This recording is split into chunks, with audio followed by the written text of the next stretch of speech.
gank the bottom lane or the top lane twice, and other than that, they didn't put up any fight around objectives whatsoever. I'm going to correct you. Did they really run away with it? Because it seems like they just kind of slow and steadied their way to the victory. Like, they didn't have to do anything just because the indecision with the aggressive pick comp by Najin is what bought Jin enough time to just get massively strong and win the fights like they always would if they were even or ahead in the late game. Well, hopefully Najin will mix it up this game. We'll see a more traditional Najin style. Twisted Fate and Lulu, again, the bans from Najin, Empire, Azir. So will we see that Shen ban coming in? Of course, we have seen a lot of victories from Shen recently from Duke. And that has been a very nice pick for Najin, but also something that you would think would be great for Trace. So, it's a true point. And the bans, once again, 3 GBM champions. Trace can play the Lulu top. I imagine he can also have somewhat of a hand on the game plan, but let's be real. When it comes to Jin winning games, 3-0 on the Lulu, 1-0 on the Gangplank, 2-1 on Twisted Fate. These are all positive win ratio champions for GBM, and lots of respect bans coming through. As we're waiting for a last ban. It is Shen as the final ban. Okay, so the Shen, once again, this will leave up the Victor, this will leave up the Braum, and that is giving Callista to OQ. Oh boy. Okie dokie, I don't know if you do that one. That is, I have seen OQ get 8 kills in the laning phase on Callista before. And that's the thing, is there's people who can play Callista like Pilot, and there's OQ, who is a god-tier Callista player. And if there's ever a way to take the shackles off after 2 games of Ashe and 2 losses on Ashe, actually 3 games overall in a row of Ashe, all of them defeats. Of course, the last 2 games it was 1 game of Ashe, the blind pick Ashe, against the Coup Tigers into a second loss. So 2 games in a row, 2 losses on Ashe. Now going to be on the lane domain champion, and it feels like Jin. Honestly, Che did a great job roaming his cannon, but you have to take the cannon away. Because if you give OQ and Pure purely a 2v2 skirmishing lane, this combo, you will lose this lane. Yeah, and you can likely lose the game that way too, given the way that they are able to snowball, and they're not going to take it. They're going to grab the Braum and the Evelynn. Okay, so the Evelynn's the big curiosity because Rek'Sai is still available. If Watch wants to pick it up, and Rek'Sai, of course, has the Tremor Sense to actually have a lot more advanced information about Evelynn's movements than any other jungle choice, so it's strange to see such a high priority on the Evelynn. I feel like the identity of the rest of the draft will really put this together, because they could have denied away the cannon, and they could have just gone for some comfort picks, but they've really highly prioritized Evelynn. Yeah, that is... certainly it's a strong pick for Chaser, but that Rek'Sai is definitely coming in. Yeah. It's bread and butter, and control jungler. Also, we know that Watch likes to play Evelynn, and if you're Chaser, you'd think you could just counterpick him. And I would say, okay, what if there was a Shen available and you took Evelynn Shen, you just get a strong engage combo that way? I want to see what the line of thinking is, because there may be something special here for Jin. It's suspiciously early, Monty. Yeah, it really super suspiciously, because as you mentioned, Rek'Sai is available. Watch, honestly, was opting into Evelynn versus Rek'Sai for a lot of the earlier season and losing games left, right, and center to other Rek'Sai players. So odd to pick this champion with that available. Maybe it's a last pick choice. Maybe Jin has got something amazing for the mid lane, but very, very curious choice, because it doesn't even fit with the general Jin identity. This is mostly a poke team. Evelynn all about the all-in. 4 poke champions and an Evelynn. They don't go well together at all. Well, they are going to take the Ashe away and maybe go for some sort of super hard engage composition with multiple vectors of attack, but I think you grab the Victor right now. It is a safe mid laner. The Azir is banned. GBM, definitely one of his top champions. Oh boy. Oh boy. If that's locked in, we're only expecting it in mid lane, but Malphite priority makes sense. 3-game loss streak against Malphite for Najin Empire. This has certainly been the tonic champion for them in recent days, because of course, the Summon Bronzodia comp in the blind pick, the Malphite has been super strong against this team, and Duke hasn't really found an answer to deal with it in lane. Of course, did well on the Fiora, but couldn't parlay it into win, or in team fights. They've just really been susceptible to the hard initiate from Malphite. Very curious. The Thresh also coming in from Najin, so going for a more pick-based champion and not taking the cannon. Of course, Pure is a very good Thresh player, so that's not going to be too terribly much of a concern. It's worth noting that Chaser actually has a losing win rate on Evelynn. It's so suspicious. Yeah, what are they planning? Meanwhile, the Maokai maybe just the ultra tank top lane lock-in here from Duke. Duke had a really big run of Maokai. This is a player traditionally thought of as a poor user of teleport. He couldn't really put together, and wow, okay.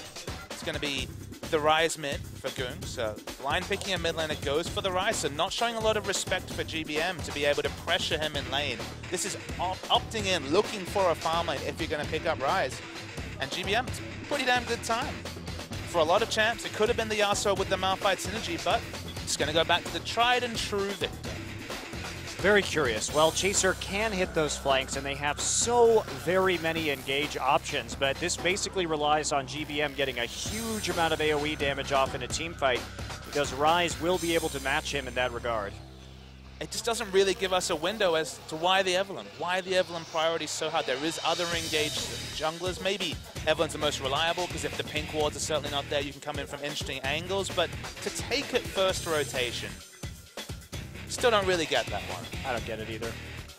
If you were going to go for the Yasuo, you could take the Gragas there instead. Sure.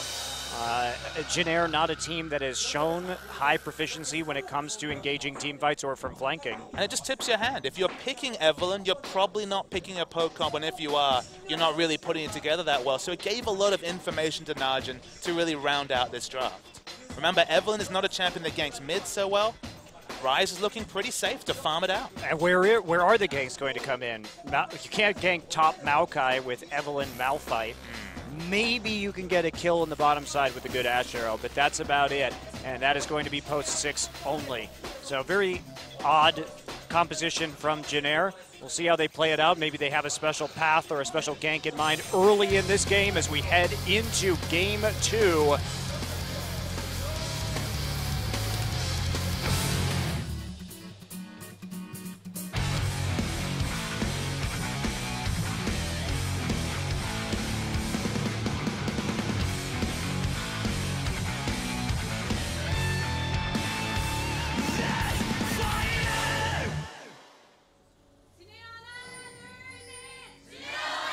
소환사의 협곡에 오신 것을 환영합니다.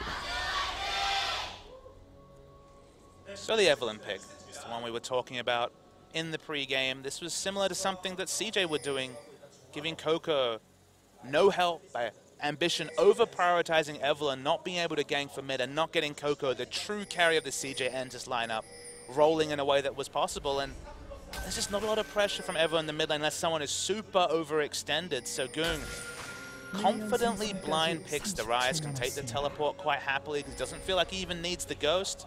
And now he's the one that wants to park himself on the blue side in the mid lane and just farm up like GBM was able to do in Gangplank in Game 1.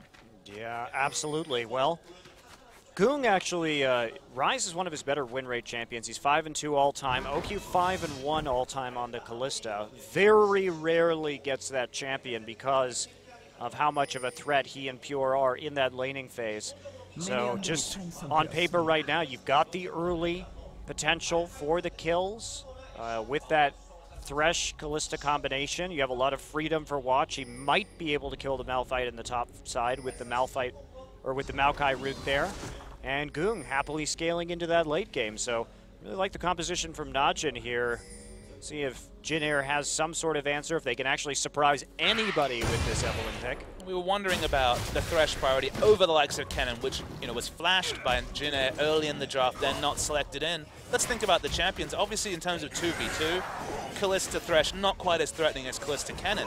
What can Thresh do? Roam to the mid lane. So they've picked a weak mid laner who has an instant cast CC. We expect Kalista to have the lane pressure just because it's an Ashe lane. If this opens up space for Pure to roam, there is potentially kill pressure onto GBM. Maybe not with the cleanse up, but still, they do have the roaming advantage, what they got out of selecting Thresh rather than the Kennen they were certainly considering. Well, Jin Air will opt into this 2v2. Not really much information there early on, but taking the expected matchup. And so we get the standard lanes in standard places 2 games in a row. And here comes the cheese. He started red buff at the top side of the map, and now he's going to try for a very fast gank here onto the bottom side. Pure wasn't having it, didn't take the bait, didn't go in aggressively, but still could be punished. Now they do know that Chaser started in the top side, so they may be fooled by this, and they're going to go in. There's the flash, and they're trying to get OQ. Will they get the stun down? They're so close. They get the stun. Can they finish off the kill now? OQ back it off, and they're going to get it first blood over here. That was a tricky path by Chaser. And some vintage tasty cheese for Jin Air. Well, they had the cheese planned, I guess, so this must have been a specific red side strat. So now we know what the Evelyn was for. Now, could you have done that with a different jungler? Probably. I'm actually going to say no, Monte Cristo, just because of the nature of how E works. Of course, it double strikes, so it applies, I believe, the passive twice, but it applies on hits. So, from what I understand about that interaction, that was pretty Eve-centric, but hey, look, they really reached for the Eve, and they made it work with the gank, given just the nature of Eve getting so close to lane with her invisibility was pretty uniquely suited for. Right, and this is a specific red side strat. With Braum, especially. Yeah, with Braum. Again, not banning it out this time, first picking it on red side. So they baited, I mean, this is a good level of preparation. If we think about what went into that gank right there, it goes all the way back to picks and bans. They leave up Kalista knowing that Najin will take it. They're on red side. They then select the Braum into it as well as the Evelyn in the first round of the draft. Those were their primary picks, okay? Then they go to the red buff first. They make sure that Najin knows that they are taking the red buff because Malphite goes to leash and then teleports into the lane. Then they try and walk all the way across the map with Evelyn and commit 3 flashes to getting the first blood onto Pilot. Couldn't have gone better. This was entirely scripted by Jin Air coming into this game. The E giving attack speed just meant they were more likely to prop the concussive blows, and pick up the kill. So it looked optimistic, specifically when Braum flashed before Evelyn even revealed herself. But they picked up the kill. So look, if you're going to reach for Evelyn that early and make it work, credit to you. Yeah, absolutely. OQ and Pure were playing pretty passively there too. They weren't taking very many risks. And sometimes you can't deal with that kind of gank path and 3 people flashing on top of you so easily. Is Duke just going to kill him? There's the flash and okay, Trace gets away with that one. Najin should not be allowed to dive a Malphite. This is the second time we've seen this. First OQ, and now Duke. He just pathed around, and the attack move didn't actually go onto the Malphite, so he lived. Wow. Wow. Questions arise too is, would he be, even if he had gotten that kill, would he have lived? No. I don't think so. He had his flash up, but I don't think he was getting out of that one no matter what. So the Summon Bronzodia comp is about knockups for Yasuo. It's not about brain fades under turrets, but Malphite does tricky things to Najin the Empire. Wow. Well, that happened. Yeah, that did happen. Very big mistake from Duke. And, I mean, Chaser was also on that side of the map to clean up in case anything went wrong, so not knowing where that Evelyn is. And they have no wards on Evelyn's camp right now. Basically, Najin is completely in the dark about the enemy jungle.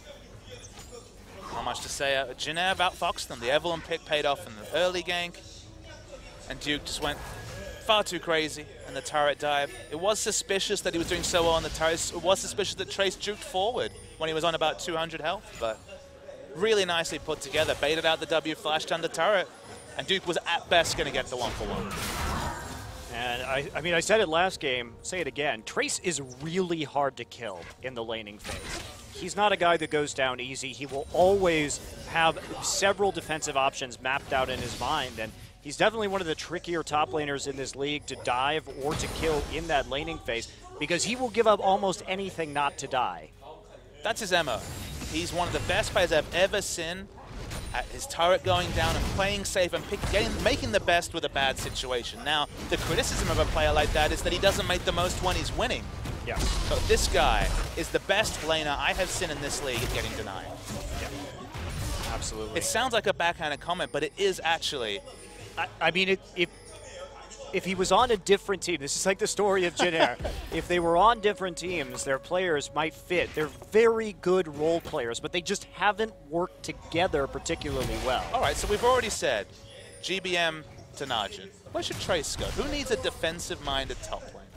Because that's the thing, is it doesn't feel like the meta supports a player who can only play that. You look at someone like Marin, where the big criticism was, can you play carry champions? Now he only kind of plays, I want to say off carries, but champions like Fizz, you know, Trinity Force carries. He's not really a Riven player, but is there really a place for a very reliable tank. Which team needs this defensive-minded player? Because one doesn't really jump to mind. Maybe CJ Entus? They sort of already have one in Shy, though. Trace is better than Shy. That's true. That is true. So CJ, I think, would be the most logical place for him, but you're right. There's not really a standout team for this kind of player right now. And GBM just going to straight up steal it with a Death Ray. He just punked him. Like, there was not even a ward there. Nope. Wow. Line steal.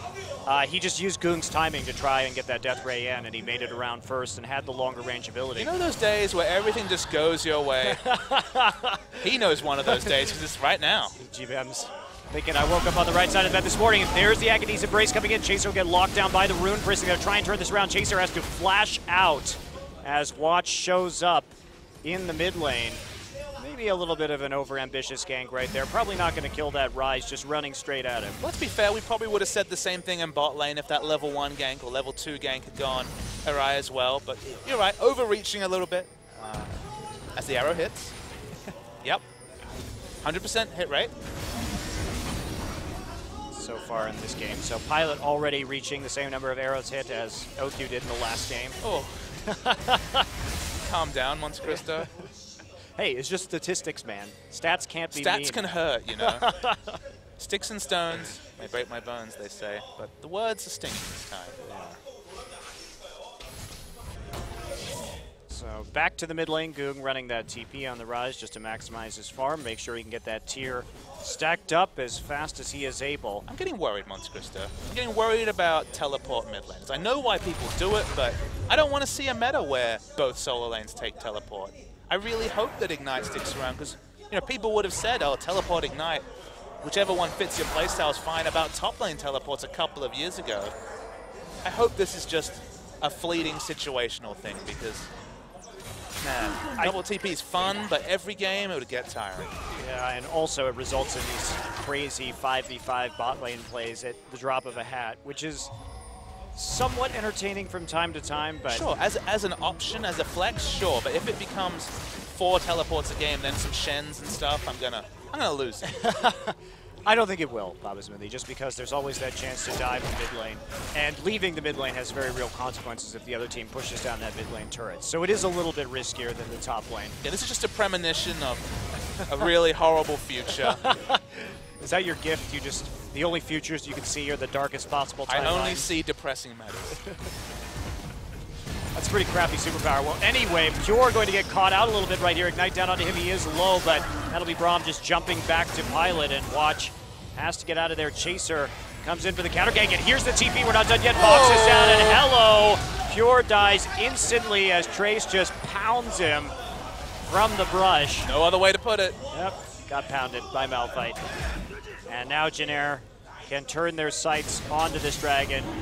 GBM has the advantage right now. Rise fresh out of combat stats this point in the game, so this isn't a battle he's going to be able to fight. It does feel like the happy fun times for Janair Green Wings. We haven't seen a team this on. Remember, they were playing with Wing. This wasn't their identity when they pipped Ku 2-1 in the last best of 3 of the season, but man, this team has been serious about practice. GBM needs to be careful.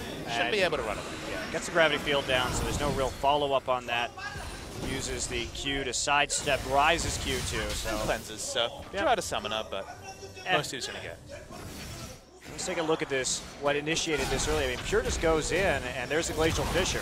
This takes a lot of damage. Wasn't ignited, but Malphite time's coming very, very soon. They realize they're not gonna kill on the Chase, even though Chase is out of position, and then wait for it.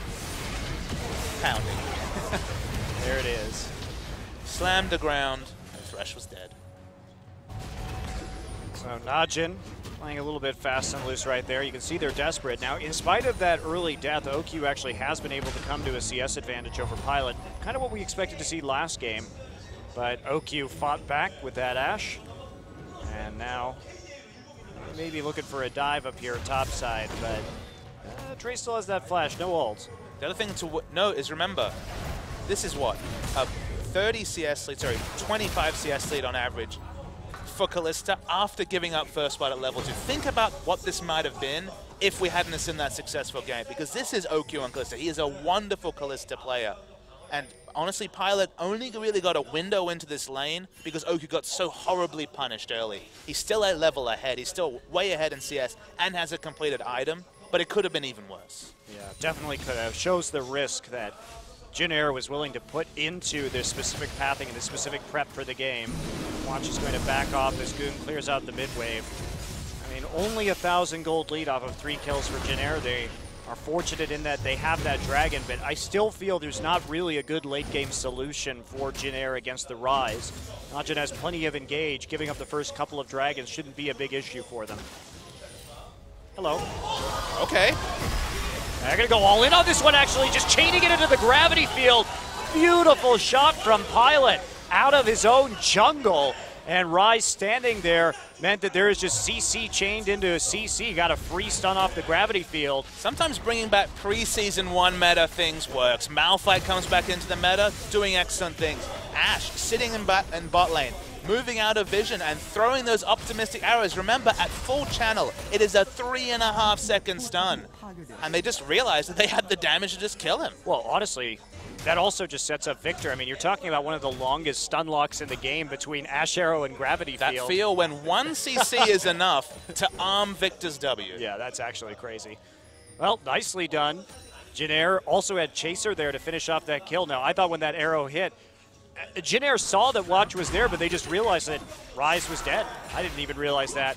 And now Goong been delayed a little bit from completing his Rod of Ages. And I believe that's 3-0 for Pilot. He hit one when Braum was being dived, and he hit one in the mid lane. So this is a caster AD carry, and his cast of choice is the ultimate, and it's certainly working out.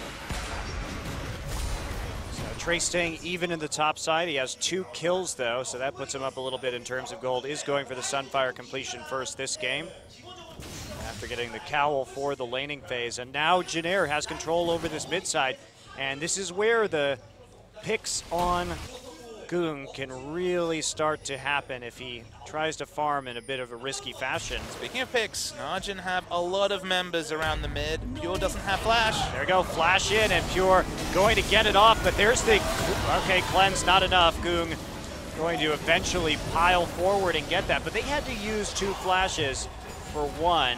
OQ here, or Che rather, here in the mid lane. They're going to try and answer mid for mid off of this gank, and probably not going to get it. Pilot already here in the mid lane. A lot of wave clear, but I'm going to push on. Pilot finally rotates, like you said. I was mentioning Pure didn't have flash. Actually came a couple of seconds later, so OQ had to flash ult. It was still successful, but 2 flashes. If they'd waited a couple of seconds later, Pure coming out of the fog of war with his flash might have been enough, but the end result still is the kill for Naj. It doesn't go on to Rise, though. It did go on to OQ. I mean, that's great for Najin, but it doesn't have that big of an effect. They can't actually counteract that mid lane turret. Maybe it buys the Rise a little bit more time, but the Dragon control is still absolutely there for the Jin Air Green Wings right now. And the worrying thought, a 5-minute cooldown, the only reposition that OQ reliably has, used to pick up a kill aggressively, and suddenly Malphite gonna be getting onto that Kalista. The pounding may continue. The pounding may continue. I mean, it's Rise, too. Malphite well set up to deal with 2 low mobility champions like that, and they're going to try and push down onto the bottom, but Chaser will be seen and have to back off. Just trying to get as much advantage as they can before Dragon number 2 spawns here in 50 seconds. A lot of Ages just been completed, no stacks on it yet, so 26 minutes, actually pretty late as a timer for a mid lane Rise especially. About 3 minutes later than you would have liked. 25-55 or so is going to be the pickup as Goong does pick up the blue. That's a lot of blues he's had because, of course, casually stole the enemy blue earlier and now picks up his own. And even though he has the wave clear advantage, actually behind in CS the Rise, so it's actually been really good farming by Goong. Falling back now. That farm lead may start to develop for GBM now that Goong has to play around this turret. Let's talk about lane pressure. Malphite had a lot of lane pressure. You can see him pushing up aggressively in the top. At this point, they have huge landslide pressure having taken the turret in the mid lane. Only OQ is providing them pressure on this map with how ahead he is in the bot. And it'll be interesting to see if GBM and the rest of Jin Air just want to end this laning phase, because it's been a painful one for Pilot in the bot lane. One more push here on the turret while the Dragon is live. Chaser just going to auto it to get it down as fast as possible. They're going to grab it and then transition immediately into that Dragon. Pilot gets the solo gold. And exactly what they want. They want to get Pilot out of a bad laning phase and use the Ashe utility. Okay, her damage won't be comparable to that of OQ until a couple of items more are completed, but the utility is what she's picked for. So ending the laning phase. And again, only behind 17. Not bad for Ashe. Look at this. Chaser looking for a possible flank right here. They don't really have much follow-up. Ashe arrow. Yeah, but not probably enough damage there to really do much in the end. And they're not actually going to go for the Dragon right away. Chaser deciding to back alongside Pilot. Pilot picks up some Berserker's Greaves, but playing it pretty passively around these Dragon stacks. I'm not sure that's the best idea for Jin Air right now, considering what the firepower that Najin has in the late game. Does remain to be seen. The Berserker's Greaves suggests to me that, you know, the flat movement speed, of course, the big stat that you get there alongside the attack speed. So just some rotational play with the Ashe. They never want to have a situation where she's splitting farm in the side lanes to Kalista. There's so much kill pressure, especially when Flash is up for OQ in the 1v1. So getting those boots too helps you rotate around the Dragon, around the lanes, just push and use your 600 range to pick up objectives safely. They want to get the Dragons going, but as you mentioned, you know, 4 Dragons from now, we're still talking about at least another 18 minutes into the game, so we're still talking about 37 minutes for a 5th Dragon, and then no guarantee to pick this one up. There's not. Here comes the TP from Duke on the backside. They're going to get the Dragon. Will Che pay for it? Glacial Fisher comes down. He's going to jump back to GBM.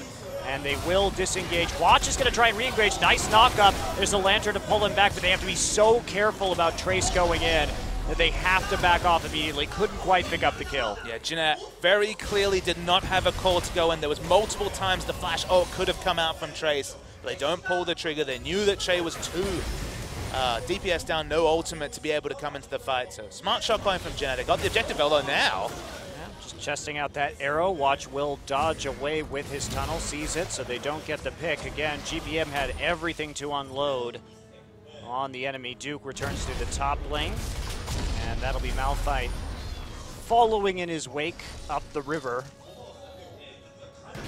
Itemizing much more simple against Malphite. Needs a bit of magic resist, and then can pick up the Sunfire. This is the core item for Malphite, between E and the Sunfire burning. Excellent wave clear. Not instant, but fast enough, very much comparable to what Maokai gets from his base, high base values. As I see you interested in an item purchase. Yeah, the Void Staff here, very intriguing early on from GBM, especially considering there's not a lot of magic resist yet to make that item particularly efficient. Perhaps they just want to kill Maokai. Possible. He's the only person with the magic resist. If Maokai dives in at the moment, Pilot doesn't have anywhere near the damage needed to take down Maokai. Even though he's not itemized for armor yet, does have a lot of health, so it will help them in that situation. It can be a good purchase early. We can see Faker rush this item. Not so much this season, but he has done it in the past. But Mercury treads into the Void Star. Certainly not the top DPS build coming through from Victor. Oh, and Duke baiting him in a little bit here. Trace actually just going to get bound and has to ultimate out. He does have his flash, so there's no real kill pressure there. And pure hooked a minion because the minion wave was still there, so couldn't actually get the lockdown onto Trace. Probably still would have lived with the likes of the flash and the ult available. You can see that Najin really committed to take this outer turret. It gives Pilot more happy free time to farm. Wow, they're committing 4 people for the outer, and now they have to deal with Victor on this mid lane tier 2. Perhaps a bit of a mistake. Watch kind of unnecessarily showed himself on that top side too. Goon gonna pop his ultimate, deal some damage to Che, but they're not even going to get the top turret in the end because Trace sticks around, still had full HP. I really like what Che did. So he took free damage, but what he did was use the Unbreakable to block the Rise spells, keep the minion wave alive, and it got them half health on the inner turret. So half health on the inner turret for half health in your support. Easy trade. Yeah, very easy indeed, and makes you wonder why there was such a commitment from Najin. Certainly with no Dragon they could do that. Oki going to try round 2 right here. Does get the Blade of the Ruined King active off. Trace is not going to die to this though. He's going to walk away. Takes what? Just over a quarter of his health. Seems happy. Walks away. OQ just keeps piling on farm. This is an OQ build. He's not going for the Hurricane. Honestly, with the backline threat of the Malphite, the Ashe, potentially even the concussive blows from Braum, there just isn't likely to be that scenario where he's free hitting the backline, spreading the AoE.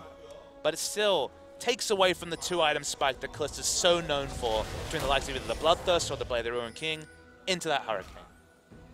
This is the first time I've even seen a build like this on Kalista with the Ghost Blade, presumably. Oh, not the Ghost Blade, but coming in later with the Shiv. So, Blade Shiv, very unusual. There's not even Bloodthirster Shiv where you have the AD to really benefit from the critical strike, as you mentioned. It used to be Bloodthirster into the Shiv. Against a melee champion like Eve, like Malphite, you kind of need the Blade, but the result is very low AD. It's the engage. And there you go, getting the support thrown in right away, but there's the Chaos Storm doing a ton of damage. Arrow goes out, but Pilot's still in the middle of everything. He's going to kite out, barely living. Dude, once ago, he's going to dodge out of the Arcane Smash, but dies at the end of the Twisted Advance. Trying to turn it around right now. Watch, he'll go down to the Death Ray, and that is a 2 for 4 in favor of Jin Air. And Najin used everything to account for the Ashe, which meant that GBM with blue buff just kiting his way around the outside, doing lots of consistent damage. The Magic is not there, would have been shredded by the Void Staff, and Trace is the front line this team desperately needs to just try and dissuade Goon from any sort of all-in. Yeah, well, they push up the lane right now, take the turret, and they're not overcommitting to anything. Just move back, set up for the next dragon, take number 3 if you can. Very methodical play here from Jin Air as we take a look at the start of this fight. Now they go in with Pure early. Big initiation play. It's been used so often this ultimate, the Fate's Call for initiation. The OQ on the backside just isn't able to do damage and then is stunned up, so the arrow hits a very premium member. While Pilot eventually falls, so much is used, even the flash from Duke for it, and GBM just kiting around the backside, using his spells, short cooldowns on those between the blue buff and his runes, and just doing damage unheralded. Yeah, and that right there too. GBM had the perfect positioning to actually finish off OQ after he got hit by the arrow too. Just right on the side of the fight under no threat whatsoever, so he was free to just walk into the back line. Interesting to see where Goon goes with his build. It's probably still going to be the Archangels, which does build out of the Nearest Large Rod now. I'm always a bit taken aback when I see a Nearest Large Rod. I'm like, is it Death Cap time? And then I remember that we're in a meta where Nearest Large Rod builds into everything. Absolutely everything. Got to make that build as efficient as possible. Archangels, Rylai's, everything. It's not really needlessly large anymore, is it, if it just is needed for everything? Requirably large. Yes. Sufficiently large, Broad. Not sufficiently large, it is mandatorily large. Well, Dragon up in 3 should be an easy take for Jin Air. Move over to this objective, and Pilot looks like he'll be left mostly to his own devices there with the help of Chaser, and meanwhile the rest of his team just controlling the mid lane. Now GBM, Duke does Watch have his face checking this. They have to be real careful. They just don't have wards for even any sort of teleport play, so no hope for another game where 3 dragons goes unanswered for Jin Air. Well, Najin hasn't had any wards around Dragon in either of these 2 games yet. Have they taken the dragon? No. Their setup has been very poor this entire series so far. They used all of their wards last time to try and get deep in the topside jungle to give Duke an advantage on Fiora, but they haven't been able to really break the stranglehold. But honestly, credit to Jin Air. They have 5 pink wards down on the map right now, so they're doing an excellent job of controlling vision everywhere around that dragon. And you go back to the previous game, Duke overextending and getting kills was what they wanted to ward on. So that was actually smart warding for them to push up the wards around their winning lane. In this game, where it's Maokai versus Malphite, obviously that's never going to be a factor. So why are your wards not around Dragon in any sense?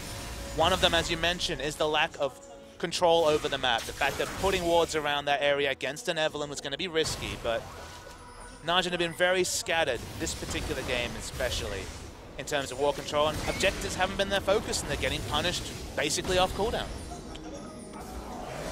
Well, Jin Air taking a look at moving those boards up, and here we have an engagement. There's an instant arrow onto Duke, just stuffing his teleport. They're onto Chado. Glacial Fissure goes down, but they're going to lose their support right here as Trace is in the bottom side without TP himself. They're going to get a kill, and this may have to be just a desperation Baron for Najin. Still a really good play. Duke had the teleport advantage. Trace was down the bot lane. There's no way he could react to that. Just walked up casually afterwards, realized he could do nothing.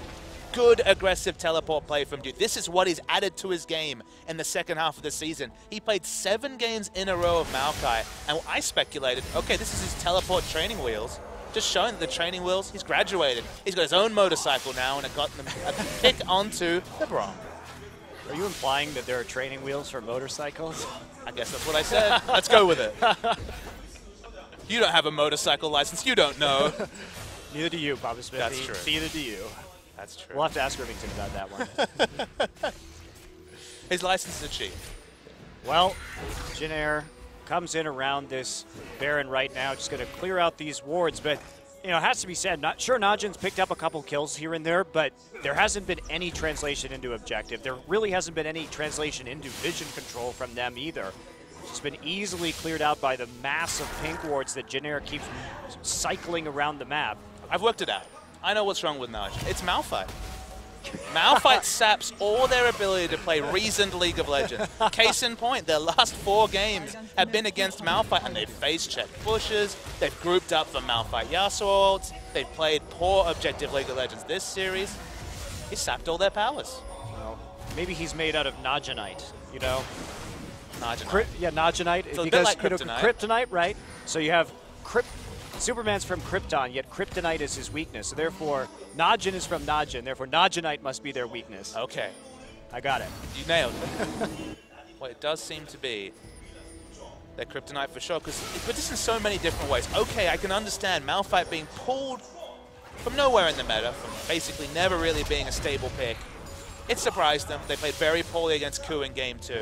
And they were surprised by the Yasuo the Yasuo and Malphite synergy. They lost the blind pick game. Blind pick games, you know, they can go left or right, but this series as well, it's just been a really poor run of form. It's 4 pretty damn poor performances from Najin in a row. They're still in this game. You know, we could talk about Najin's poor performance, but they're only 2K back and they have a rise. So it's still possible, but Jin Air's Dragon Stack is going to make this very difficult. The Duke face checking also going to make it very difficult, as he's just going to get stunned and locked down 100% by the Braum passive. And that will go ahead and be a Baron right there. Trace just zoning out the backline with his Malphite ultimate as they finish off the kill. He wanted to get in the picture for the replay, missing everyone with his ultimate.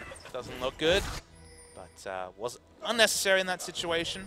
Oku's put together a nice build, but it is fiercely single target. You could argue it's a little bit better at dealing with killing Malphite, but without an Infinity Edge, you're not killing any Malphite anytime soon. And even then, it's going to be an exercise in frustration. Yeah. I mean, this Malphite right now, interestingly going for more of a MR build, but against the Rise, it does make sense. Also, that Abyssal Scepter going to help out GBM a lot as the primary damage source. Sunfire Abyssal, it's always been the call for Malphite. A bit like I feel Marin in the Champs Final on Maokai was slipping in Hunting Guide, slipping in Abyssal. Okay, in a different situation where his team was well ahead. Champions with high base values in this situation, when he's helping out Evelyn and Victor, whenever you can fit in the Abyssal Scepter and you're ahead, you feel pretty good about it. Well, Deathcap finally done for GBM right now, so a bit of a late timing on that item, but that's going to be a big, big difference in his damage. Still no upgraded sweeping lens on Watch, curiously enough. It's probably contributing to Najin's trouble in the vision control game, although they have gotten numerous other wards down right now. And you know, this next Dragon fight may actually decide who takes this game, because if you let Jin Air get to 4 right here in your Najin, you are in dire straits. How do they initiate that fight? I guess Duke has his teleport up in about 25 seconds, so maybe on him, his last teleport got a very nice pick. I mean, if they wait that long to actually start this Dragon right here, point. Remember that the mid lane turret is still up for Jin Air, so they have a pretty decisive advantage when it comes to positioning, and they're just going to go for it with the Speed Shrine. Doom has the option for a flank, but we look on the minimap, Najin's actually moving towards Baron. Remember, they have the Kalista secure. They can at least bait it, but no. They don't feel confident enough to start it. It's kind of understandable. Even with a strong tank line and a Kalista, they don't want to start it. And now they're just hoping for a face check from Jin Air. It's not going to happen. Jin Air has a ward on the Baron right now, so that's just not even realistic. Well, Jin Air are out of position though. Yeah, they are caught out a little bit. Chaser is not in a position to get a flank. They're going to get the tier 2 in the mid lane though. There's the hook coming in, going to grab Trace. That's not who you want. And I mean, what? Who's caught out here? Yeah, who is caught out here is going to be the question. Chaser finally starting to loop around. He is seen with the Tremor Sense by Rek'Sai. And they're just going to keep pushing forward. I mean, Najin has to do something.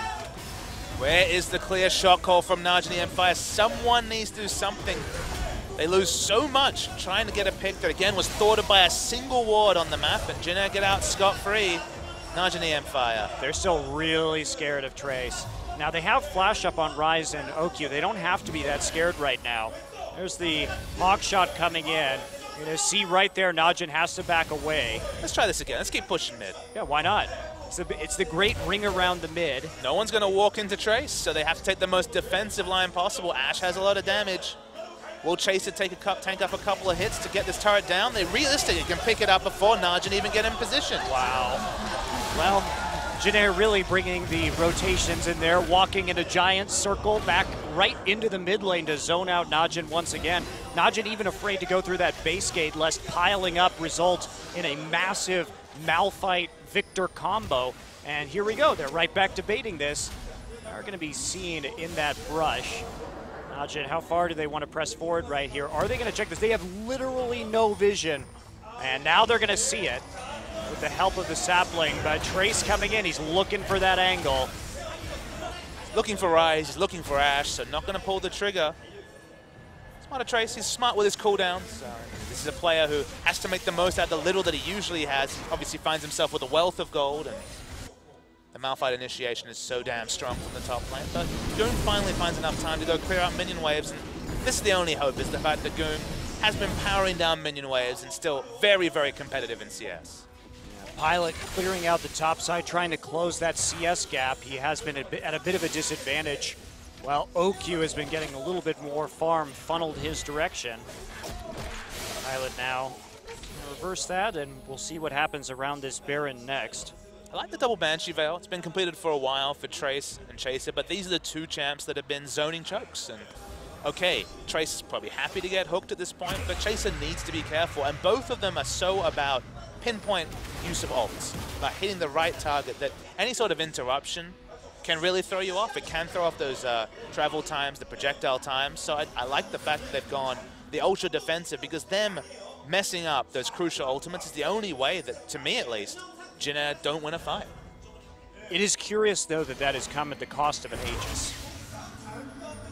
I mean, no one's getting magic damage onto Pilot or GBM. They haven't been taking damage. Okay, Pilot fell in the previous fight, but it was at the cost of GBM running around for free, putting out his spells off rotation. They just haven't shown an ability to get in the backline, and all they have is single target engage from the likes of a teleport flank. So maybe it's confidence, but it feels like Jin Air have prioritized a super tanky two-man frontline than just the value. Trace has got it. He's on to Watch and Pure immediately. Duke in the mix right now, but Watch goes down right at the start of that fight. And here they come, trying to roll up the front line. Duke is not going to survive this.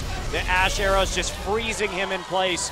And they will just turn right on to the Baron immediately. Jin Air finally getting the angle they want with the Malphite. There's water around it as well. There's a good vision. Kalista realistically can't do anything. It's going to be a free Baron to complement the 4 dragons. They're going to be able to shop, roll up to the 5th dragon, and go up 2-0. You'd have to think, barring some sort of catastrophic mistake from Jin Air.